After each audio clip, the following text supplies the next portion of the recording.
अथ महर्षि व्यासकृतं पितृस्तोत्रम्। जाबालिः उवाच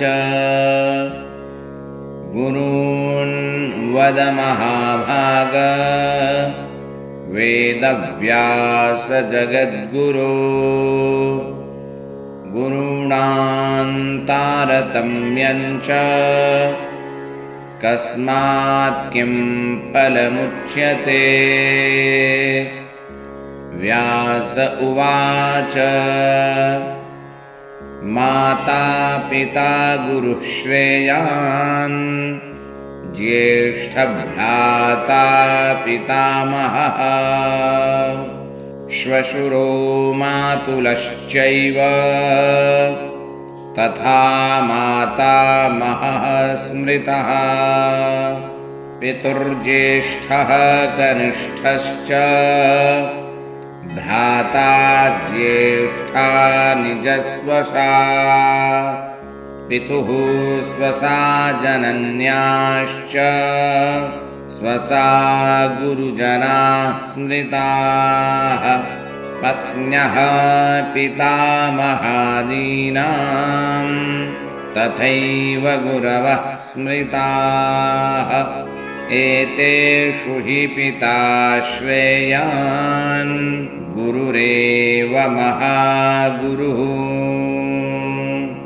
पिता धर्मः पिता स्वर्गः पिता हि परमं तपः। पितरिप्रीतिमापन्ने प्रीयन्ते सर्वदेवताः। पिता यस्य क्वचिद्दृष्टो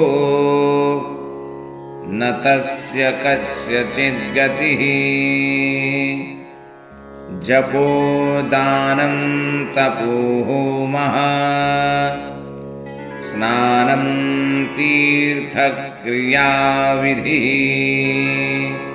वृथैव तस्य सर्वाणि कर्माण्यन्यानि कानि चेत् करोति सर्वदेवेशं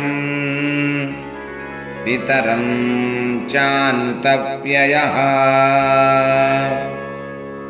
अनुतापः पितुस्तीव्रम् विषं दहति यं सुतं। जपादिविफलं तत्र दग्धक्षित्युक्तबीजवत्। पित्रर्थे पुण्यकर्माणि कुर्यात् सर्वाणि सत्सुतः। तेनाननुमतोऽप्येवं कुर्वन्नेवावसीदति। यत्नात्तु पितरं यस्तु कियत्पुण्यं च कारयेत् स तत्पुण्यफलं कोटि गुणमाप्नोत्यसंशयम्। शृणु वक्ष्ये पितुः स्तोत्रम् विष्णवे ब्रह्मणोदितम्। नाभिपद्मोद्भवो येन तुष्टावपितरं सतम्। ब्रह्मोवाच ॐ नमः पित्रे जन्मदात्रे सर्वदेवमयाय च सुखदाय प्रसन्नाय सुप्रीताय महात्मने सर्वयज्ञस्वरूपाय स्वर्गाय परमेष्ठिने सर्वतीर्थावलोकाय करुणासागराय च नमः सदाशुतोषाय शिवरूपाय ते नमः सदा पराधक्षमिणे सुखाय सुखदाय च दुर्लभं मानुषमिदं येन लब्धं मया वपुः संभावनीयं धर्मार्थे तस्मै पित्रे नमो नमः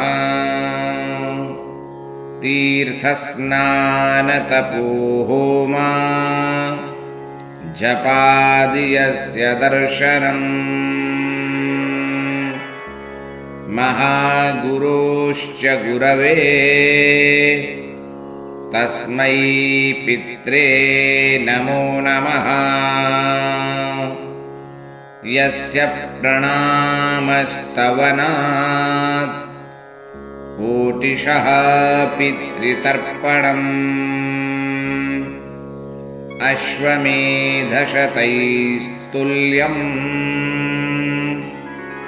तस्मै पित्रे नमो नमः इदं स्तोत्रं पितुः पुण्यम् यः पठेत् प्रयतो नरः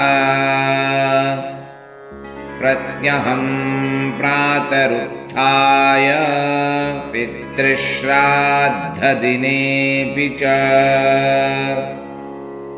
स्वजन्मदिवसे साक्षात् पितुः अग्रे स्थितोऽपि वा न तस्य दुर्लभं किञ्चित् सर्वज्ञतादिवाञ्छितम् नानापकर्म कृत्वापि यः स्तौति पितरं सुतः सध्रुवं प्रविधायैव प्रायश्चित्तं सुखी भवेत् पितुः प्रीतिकरो नित्यं सर्वकर्माण्यथार्हति इति श्री वेदव्यासविरचितं पितृस्तोत्रं सम्पूर्णम्।